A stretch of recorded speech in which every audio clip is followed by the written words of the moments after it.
रात के 10 बज चुके हैं और मैं हूं आप सभी का अपना शाबिज़ मलिक और हाजिर हूं आप लोगों के सामने फिर से एक क्राइम की कहानी को लेके, एक क्राइम की घटना को लेके। आज के दिन की कहानी शुरू करूं लेकिन उससे पहले आप सभी लोगों को ज्ञात है कि पिछले 5 से 6 दिनों से कोई भी स्टोरी नहीं आई है। दरअसल पिछले 5 से 6 दिनों हम लोग दिल्ली में रहे, कुछ काम से, कुछ बिजनेस के सिलसिले में, और इसके लिए मैंने आप लोगों को अपडेट भी किया था। लेकिन क्या किए कि बहुत समय से दोस्तों यारों से मिले भी नहीं थे। तो जब दिल्ली पहुंचे तो कुछ पुराने दोस्त यार जो कॉलेज के समय के थे, स्कूल के समय के थे, उन लोगों ने रोक लिया, क्योंकि वो लोग दिल्ली में कुछ लोग ऐसे हैं जो अपना काम करते हैं, कुछ जॉब करते हैं, कुछ जर्नलिस्ट हैं। तो ऐसे लोगों ने जब रोका तो फिर मन करा कि यार अपने बचपन के दोस्तों के साथ में कुछ समय गुजारना चाहिए। तो इस वजह से 5 दिन हम लोग वीडियो लेकर नहीं आ पाए। तो सबसे पहले आप सभी लोगों से क्षमा चाहता हूँ कि ऐसा हुआ, लेकिन अब कोशिश करूँगा कि सारी चीज़ें फिर से नॉर्मलाइज हों और पटरी पर लाने की कोशिश हम लोग करें। दोस्तों, कहा जाता है कि इंसान कभी कभी किसी ऐसी चीज़ के नशे में जिसे वो पाना चाहता है, कहा जाए तो नशा कई किस्मों का नशा होता है। कुछ लोग ऐसा नशा करते हैं जिससे उनका जो संतुलन होता है वो खराब हो जाता है, लेकिन कुछ लोग ऐसा भी नशा करते हैं जिसकी वजह से ना कि उनकी ज़िंदगी बल्कि कई लोगों की ज़िंदगी जो होती है ये पूरी तरीके से तबाह बर्बाद हो जाती है, जैसा कि आज की कहानी के अंदर होता है। यकीन मानिए दोस्तों, जब मैं आप लोगों को ये कहानी सुनाऊंगा तो आप लोग इस कहानी को सुनकर चौंक जाएंगे, और इस कहानी के अंदर एक बड़ा मैसेज भी है, और वो मैसेज मैं आप लोग को वीडियो के अंत में दूंगा। दरअसल दोस्तों, बात करूं अगर मैं आज की इस कहानी की, तो आज की इस कहानी की शुरुआत होती है उत्तर प्रदेश के मुरादाबाद से। और इसी मुरादाबाद के अंदर एक थाना लगता है, सिविल लाइंस थाना। और इसी सिविल लाइंस थाने के अंतर्गत 6 मई साल 2022 का वो दिन था। एक महिला रोते बिलखते सिविल लाइंस पुलिस थाने में पहुंचती है। ये महिला बताती है कि साहब, उसका नाम जो है वो कुसुम पाल उर्फ गीता है, जिसकी उम्र लगभग 34 साल के आसपास है। गीता पुलिस को बताती है कि उसके जो पति हैं, जिनका नाम निपेंद्र पाल है, वो कल के दिन रामनगर मंदिर में पूजा करने के लिए गए हुए थे, दर्शन के लिए, लेकिन उसके बाद से अभी तक लौट कर नहीं आए। मैंने अपने पति को नंबर भी लगाने की कोशिश कर ली, उनको हर तरीके से ढूंढने की कोशिश कर ली, लेकिन साहब मेरे पति का कहीं पर भी कोई पता नहीं चल पा रहा है, जिसकी वजह से मैं और मेरा 11 वर्षीय बेटा बहुत ज़्यादा परेशान है। साहब आप कुछ ऐसा कर दीजिए कि हमारे पति को जल्द से जल्द ढूंढ दीजिए। लिहाजा पुलिस वाले भी गुमशुदगी की रिपोर्ट दर्ज करते हैं और उसके बाद में निपेंद्र पाल की तलाश शुरू करते हैं। हालांकि इस तलाश में, इस छानबीन में लगभग 2 दिन का समय गुजर जाता है, लेकिन 2 दिन के बाद भी निपेंद्र पाल के बारे में पुलिस को कोई भी इंफॉर्मेशन नहीं मिलती है। और तारीख आ जाती है 8 मई साल 2022। और इसी 8 मई साल 2022 को सिविल लाइंस पुलिस थाने के अंदर एक महिला जिसका नाम होता है कुशमेश देवी और उसका एक बेटा होता है पविंद्र पाल, ये दोनों पुलिस थाने पहुंचते हैं। और ये महिला पुलिस थाने पहुंचने के बाद में कहती है कि साहब, जो निपेंद्र पाल जिसकी गुमशुदगी की रिपोर्ट दर्ज कराई गई है वो कोई और नहीं बल्कि उसका सगा बेटा है, और मेरे साथ में ये मेरा छोटा बेटा आया हुआ है। साहब हमें शक है कि हमारे बेटे निपेंद्र पाल को किसी और ने नहीं बल्कि उसकी ही पत्नी गीता ने कहीं गायब कर दिया है। अब जैसे ये महिला जिसका नाम कुशमेश देवी था, जब पुलिस से ये सारी बातें कहती है तो पुलिस भी कुशमेश देवी से उसकी बहू के ऊपर लगाए गए लांछन के बारे में वजह पूछती है कि आखिरकार आप ये सब कुछ बातें कह तो रही हैं, लेकिन इसके पीछे क्या लॉजिक है। तो उसके बाद में ये जो निपेंद्र पाल की माँ होती है, ये बताते हुए कहती है कि साहब, हमारी जो बहू है गीता, उसके चाल चलन बिल्कुल ठीक नहीं है, बल्कि वो हमारे घर से लड़ाई झगड़ा कर कर अपने मायके में ही रह रही है, और उसके बाद से कभी कभार वो अपने ससुराल आ तो जाती है, लेकिन उसके बाद भी झगड़ा करने के बाद में वो फिर से अपने मायके चली जाती है, जिसकी वजह से मेरे बेटे निपेंद्र को भी उसके मायके में ही रहना पड़ रहा है। साहब हमें डाउट है कि हमारी जो बहू गीता है उसके गांव के ही अंदर किसी व्यक्ति के साथ में संबंध है। अब जैसे ही ये सारी बातें कुशमेश देवी पुलिस वालों के सामने कहती है, तो उसके बाद में पुलिस वाले ये फैसला करते हैं कि अगर इस महिला के किसी न किसी के साथ में संबंध रहे होंगे, प्रेम प्रसंग होगा, तो ज़रूर आज के इस दौर में ये दोनों फ़ोन पर ज़रूर बातचीत करते होंगे। लिहाजा पुलिस वाले फैसला करते हैं कि जो निपेंद्र पाल की पत्नी गीता है, इसके मोबाइल की कॉल डिटेल्स निकाली जाए। और जब गीता के मोबाइल की कॉल डिटेल्स निकाली जाती है दोस्तों, तो उसे देखने के बाद में पुलिस एकदम से शॉक रह जाती है। दरअसल जो गीता थी, ये पिछले 2 साल से ऐसे नंबर पर बातचीत कर रही थी जिस नंबर पर लगातार दिन में कई बार और रात में भी कई बार बातचीत हो रही थी। हालांकि दोस्तों पुलिस को कॉल डिटेल्स में ये चीज़ें तो मिल गई थी कि गीता एक नंबर पे बातचीत कर रही है, लेकिन उससे भी ज़्यादा हैरानी की बात पुलिस वालों के लिए ये थी कि 5 मई साल 2022 को जब निपेंद्र अपने घर से निकला था, उसी रात के समय गीता की उसी नंबर पे बातचीत हुई है। अब ये कोई इत्तेफाक तो नहीं हो सकता कि जिस रात पति निकले उस रात में भी उस नंबर पे बातचीत हुई हो। लिहाजा पुलिस वाले पता लगाते हैं कि ये नंबर किसका है। और दोस्तों जब नंबर के बारे में पता किया जाता है तो पता चलता है कि ये नंबर किसी नीरज कुमार के नाम पर रजिस्टर्ड है, जिसकी उम्र लगभग 35 साल के आसपास है और जो गीता के ही गांव महलकपुर का रहने वाला है। लिहाजा पुलिस को ये सारी चीज़ें कंफर्म हो जाती हैं।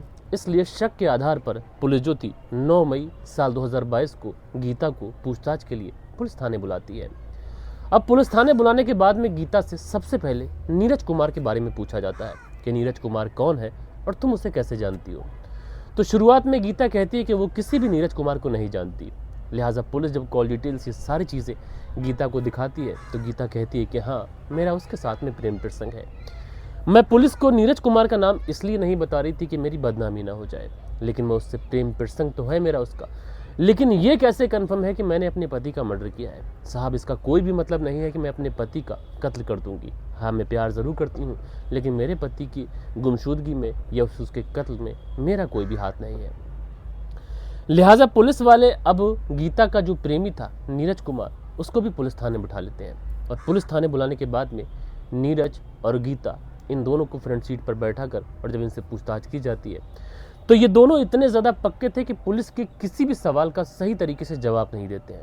अब पूरा दिन इनसे पूछताछ की जाती है और पुलिस वालों को भी लगता है कि शायद ये दोनों पुलिस के सामने ना टूटे, इसलिए पुलिस वाले यहाँ पर एक जाल फेंकते हैं। सबसे पहले नीरज और गीता को अलग अलग रूम में बिठाया जाता है और नीरज से कहा जाता है कि गीता ने सारी सच्चाई कबूल कर ली है। गीता ने बताया है कि उसके पति निपेंद्र को तुमने ही गायब किया है।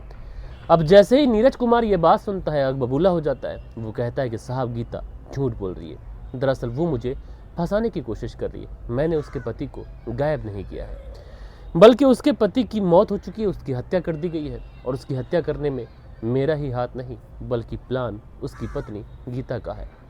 लिहाजा पुलिस वाले हत्या की वजह और हत्या के रीज़न और हत्या का टाइम, ये सारी चीज़ें भी नीरज कुमार से पूछताछ करती हैं तो नीरज बताता है कि जिस रात नीरज उत्तराखंड जाने के लिए निकला था उसी रात मैंने दीपक जो निपेंद्र था उसका कत्ल कर दिया।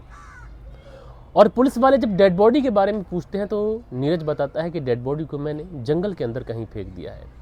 और जब उसके बाद में गीता से भी पूछताछ की जाती है और गीता जो पूरी कहानी सुनाती है, ये कहानी इतनी ज़्यादा विध्वंसक, इतनी ज़्यादा भयानक होती है कि जिसको सुनने के बाद में जो खुद गीता के ससुराल वाले होते हैं वो भी सख्ते में आ जाते हैं कि आखिरकार कोई महिला अपने पति के साथ ऐसा कैसे कर सकती है। दरअसल जो निपेंद्र था उसके जो पिता थे उनका नाम था सुरेश पाल, जो कि मूल रूप से बिजनौर के रहने वाले थे। सिंचाई विभाग में सरकारी नौकरी थी। और उसके बाद में जब धीरे धीरे वक्त गुजरने के बाद में जब जो सुरेश पाल थे, जब उनकी मौत होती है तो उनकी जगह पर उनका जो छोटा वाला बेटा होता है पविंद्र, उसको नौकरी मिल जाती है। और जो निपेंद्र था, चूँकि ये 12th तक ही पढ़ा हुआ था तो इसको नौकरी मिलती नहीं है, लेकिन इसकी शादी महलकपुर गांव की रहने वाली इस लड़की गीता के साथ में हो जाती है। गीता टोटल 4 बहनें थे और इनके नाम पर 120 बीघा ज़मीन थी। गीता का कोई भी भाई नहीं था, यानी अच्छी खासी प्रॉपर्टी थी गीता के पास में। और उसके बाद में गीता जब अपने पति निपेंद्र सिंह के साथ में रहना शुरू करती है, धीरे धीरे वक्त गुजरता है और वक्त गुजरने के साथ में एक बेटा भी हो जाता है। लेकिन दोस्तों गीता जब अपने मायके वाली ज़मीन को देखती है तो चूँकि माता पिता रहे नहीं तो अब मायके वाली ज़मीन भी संभालनी थी, इसलिए गीता अपने मायके चली जाती है। मायके जाने के बाद में नीरज कुमार को ये अपनी 120 बीघा ज़मीन बटाई पर दे देती है।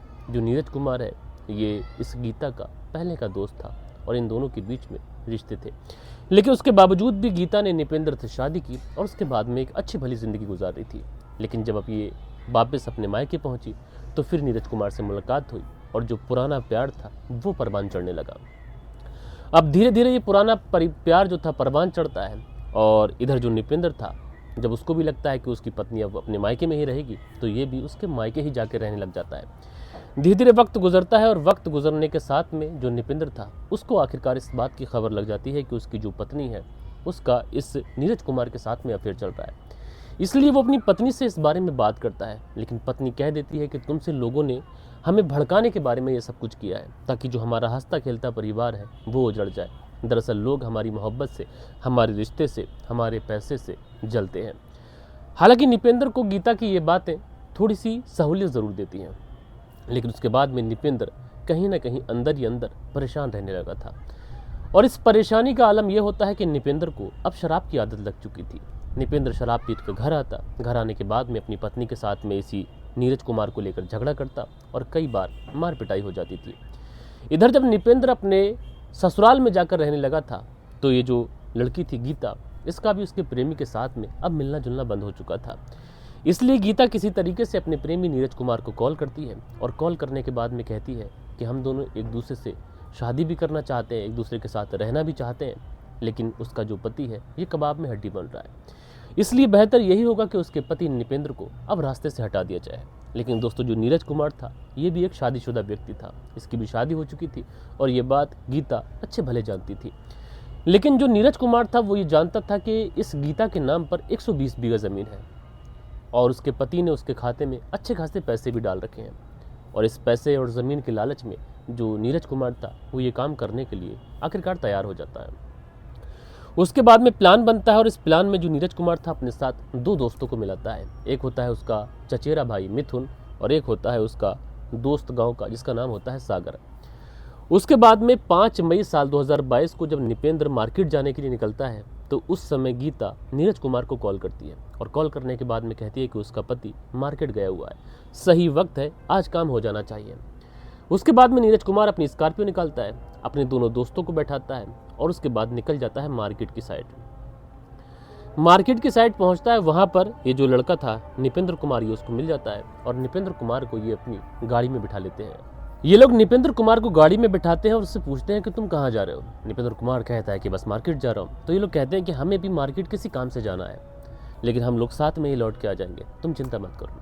अच्छा, जो निपेंद्र कुमार था वो शराब पीने का आदी था, इसकी जानकारी नीरज कुमार को बहुत अच्छे से थी। इसलिए नीरज कुमार निपेंद्र से कहता है कि आज मौका है, चलो शराब पीते हैं। उसके बाद में ये लोग शराब खरीदते हैं और शराब खरीदने के बाद में ये लोग शराब पीने ही वाले थे कि इसी बीच में जो नीरज कुमार था वो कहता है कि दरअसल इधर पुलिस आती जाती रहती है और हम लोग कहीं भी बैठकर शराब की पार्टी करेंगे तो पकड़े जाएंगे। इसलिए जो नीरज कुमार था अपनी स्कॉर्पियो को उत्तराखंड के रामनगर रोड पर दौड़ा देता है। उसके बाद में रामनगर के जंगलों में पहुंचते हैं और वहीं पर प्लान के मुताबिक इसी निपेंद्र की हत्या कर दी जाती है और रामनगर के घने जंगलों में निपेंद्र की डेड बॉडी को खाई से नीचे फेंक दिया जाता है। उसके बाद जो नीरज कुमार था गीता को कॉल करता है और कहता है काम बड़ा सफलतापूर्वक हो गया है। गीता भी खुश हो जाती है। उसके बाद में ये तीनों लोग वापस आ जाते हैं। गीता प्लान के मुताबिक अगले दिन पुलिस थाने पहुंचती है और अपने पति की मिसिंग कंप्लेंट दर्ज कराती है। पुलिस को बताती है कि उसके पति रामनगर गए हुए थे, ताकि पुलिस ढूंढे और डेड बॉडी मिल जाए तो ऐसा लगे कि दुर्घटना घट गई और इस तरीके से हम लोग बचकर बाहर निकल जाएंगे। लेकिन दोस्तों, क्राइम होता है। यहाँ पर पुलिस ने इस ब्लाइंड मर्डर का खुलासा भी किया, लेकिन इस कहानी के अंदर एक सबसे बड़ा मैसेज ये है दोस्तों, जैसा मैंने आप लोगों से शुरू में कहा था कि यहाँ पर गीता जिसकी 120 बीघा ज़मीन, उसका पति जिसने 25 लाख रुपए उसके खाते में डाल रखे हैं, इतना सब कुछ है ज़िंदगी में, लेकिन उसके बावजूद भी गीता अवैध संबंधों के रास्ते पर चलती है, जिसका नतीजा ये होता है कि खुद अपने ही हाथों विधवा हो जाती है और अपने बेटे को अनाथ करती है और अब अपनी आगे की ज़िंदगी जेल के अंदर गुजारेगी। ज़रा सोचिए दोस्तों कि ऐसी महिला जो खुद अपने हाथों से अपना परिवार उजाड़ ले, ऐसी महिला को क्या कहेंगे। मैसेज ये है कि इंसान को कभी भी अवैध संबंधों के रास्ते पर नहीं चलना चाहिए, क्योंकि आज के इस दौर में अवैध संबंध खून के प्यासे हो जाते हैं। बहरहाल दोस्तों, आप लोग जो भी सोचते हो इस पूरी कहानी के बारे में कमेंट्स करके मुझे ज़रूर बताइएगा। और लास्ट वीडियो पे जो आप लोग के कुछ कमेंट्स थे, वक्त होता है कि आप लोग के कमेंट्स पढ़ ली जाए। सो दोस्तों, कल के दिन यानी पिछली लास्ट वीडियो पे 5-6 दिन पहले जो कमेंट्स आए थे, इसमें आसफ AS ऑफिशियल है, लिखते हैं सर आज 9 फरवरी को मेरी गर्लफ्रेंड समाया सैफ़ी की सिस्टर आफरीन सैफ़ी का बर्थडे है, please wish her from my side. दोनों सिस्टर आपकी रेगुलर लिसनर हैं, फ्रॉम आशु शर्मा। तो आशु शर्मा क्या ही कहा जाए, 9 फरवरी को आप बोल रहे थे और आज फरवरी कितनी हो गई है, काफ़ी दिनों के बाद आए, तो उसके लिए माफ़ी चाहते हैं। उसके बाद में दिनेश कुमार लिखते हैं बहुत खूब अंदाज है मेरे भाई, बेस्ट विशेष फॉर यू। तो दिनेश कुमार जी शुक्रिया आपका। उसके बाद में गंगूनू ब्लॉग हैं, लिखते हैं बहुत ही बढ़िया स्टोरी है और उससे बढ़िया सुनाने का अंदाज़ है, तो शुक्रिया मेरे भाई आपका। नसीर अहमद लिखते हैं फेसबुक आपके पेज एक वीडियो देखा, आपकी शहजादी और शहजादा साइकिल चला रहे थे, तो माशाल्लाह बहुत अच्छा लगा। हाँ, शहज़ादी मेरी है और जो शहज़ादा है वो मेरा भतीजा है। खैर शुक्रिया आपका। किड्स स्टडी उर्दू करके लिखते हैं लुक चेंज शाबिज़ भाई नाइस लुकिंग। तो किड्स स्टडी, तो शुक्रिया आपका कि आपने मेरे लुक को भी एक तरीके से देखा। फरजाना सिद्दीकी लिखते हैं आज की स्टोरी सुनकर बहुत अच्छा लगा, बेटी भी बच गई और बाप भी बेकसूर साबित हुआ। बहुत अच्छा कमेंट्स किया आपने, शुक्रिया। खान अकील लिखते हैं अस्सलाम वालेकुम शाबिज़ भाई, कहानी बहुत अच्छी है। तो खान अकील जी मेरे भाई सदैव आपका आभारी हूँ, आप अच्छा कमेंट्स करते हैं। साहिल जी, शहाबुद्दीन इनका नाम है, प्यारा सा कमेंट्स करते हैं। बैकुंठ कुमार हैं लिखते हैं नाइस स्टोरी भाई। तो बैकुंठ कुमार जी हमेशा की तरह आपका बहुत बहुत शुक्रिया। उसके बाद में मेमन करके लिखते हैं कहा सही कहा, तो शुक्रिया भाई। दिनेश कुमार लिखते हैं भाई बाहर का जो बैकग्राउंड है ये बहुत बढ़िया है, तो शुक्रिया। और दिनेश कुमार लिखते हैं नमस्कार भाई साहब, बहुत बढ़िया कहानी है, नाइस वॉइस सर जी, तो शुक्रिया। खान अकील लिखते हैं शाबिज़ भाई कहीं से भी सुनाओ, आपकी हर अदा हमें पसंद है, तो शुक्रिया खान अकील जी मेरे भाई। दिनेश कुमार लिखते हैं उनकी जो वाइफ दीप है ये भी हमारी कहानी सुनती हैं, शुक्रिया। और उसके बाद में राजेंद्र खोखड़े लिखते हैं I like your talent about presentation of story, तो शुक्रिया मेरे भाई। और उसके बाद में मोहम्मद आमीन लिखते हैं सलाम वालेकुम भाई, नेपाली कतर से देखता हूँ, शुक्रिया। और सोहनलाल सेतिया जी नमस्कार बोलते हैं, तो भाई नमस्कार, शुक्रिया आपका। राजेंद्र खोखड़े हैं लिखते हैं I like your voice and way to presentation, तो मेरे भाई आपका बहुत आभारी हूँ। मनदीप वर्मा की पत्नी प्रादीप वर्मा जलंधर पंजाब से कहानी सुनती हैं। मोहम्मद जोरेस कहानी सुनते हैं। धीरज सिंह लिखते हैं जय श्री राम मलिक भाई, आप बोल रहे हो किसी की मदद ज़रूर करना चाहिए भाई, मदद तो आदमी करना चाहता है लेकिन क्या ही कहा जाए, अपनी जिम्मेदारी खुद ही उठा लें, इतना ही काफ़ी है। ऐसा नहीं है, अगर कोशिश करता है बंदा तो अपनी जिम्मेदारियों के साथ लोगों की मदद भी कर सकता है। और यशपाल लिखते हैं मलिक जी कहानी रोज़ सुनाया करो, इतनी अनुपस्थिति भी अच्छी नहीं होती। मैं माफ़ी चाहता हूँ आपसे, लेकिन कोशिश करूँगा कि मैं चीज़ों को पटरी पर लेके आऊँ। सुल त्यागी हैं बुलंदशहर से सुनते हैं, दिनेश कुमार सुनते हैं, नसीर अहमद सुनते हैं, अशबा जी सुनती हैं कहानी और कैसे बोलती हैं कैसे हो आप, तो मैं ठीक हूँ। और परवेज़ जी कहानी सुनते हैं, देवेंद्र माथुर जी कहानी सुनते हैं। तो ये कुछ बेहतरीन से कमेंट्स थे जो कल के दिन आप लोगों ने किए थे। आशा करता हूँ कि आज की जो कहानी है ये आप लोग को पसंद आई होगी। कहानी पढ़ते पढ़ते क्योंकि मैं अभी बेटाइम दिल्ली से लौटा तो मैंने स्टोरी पढ़ दी और शायद अंधेरा वीडियो में आप लोग को देखने को मिलता हो क्योंकि ऊपर बैठा हूँ। बाकी दोस्तों मिलता हूँ मैं आप लोगों से कल के दिन किसी और स्टोरी के साथ में। जब तक के लिए अपना ख्याल रखें, देश का ख्याल रखें, परिवार के रिश्तों की अहमियत को समझें। जय हिंद, जय भारत।